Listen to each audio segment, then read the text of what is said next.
صحابه ځان الله ته سپارلی و نو رب العالمین د مږې د سوړي نه هغه له رزق ورکوي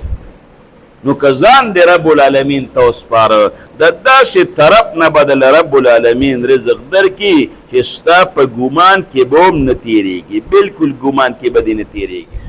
د دواړو جهانو د سردار مبارک یو صحابي و هغه تللی و د قضای حاجت دپاره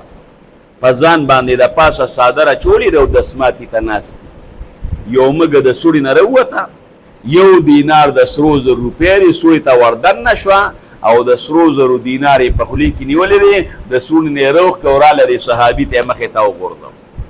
بیا لاړه سورې ته وردننه شوه بیا د سرو زرو دینار یې په خولې کې نیولې دی صحابي ته یې مخې ته وغورځو 19 دیناره د سرو زرو 19 روپۍ د سوړي نه یې روغ کې او صحابي ته یې مخې ته وغورځولې چې کله صحابي او دسمات خپل حاجت برابر کړ هغه 19 دینار یې راواغېستل او د دواړو جهانو سردار مبارک لی راوړل د الله رسوله یو ځای ته د خپل حاجت دپاره تللی وم قضای حاجت دپاره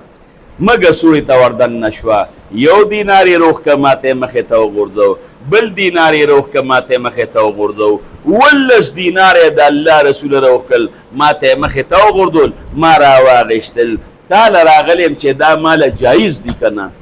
صحابو کې دومره د الله نه یره دا ماله جایز دي که نه دا ستا رزق دی تاله الله د دې بندوبست کړی دی الله د مږې په ذریعه درله درکړه د سوړي نه راووت ویرزقه من حیث لا یحتسب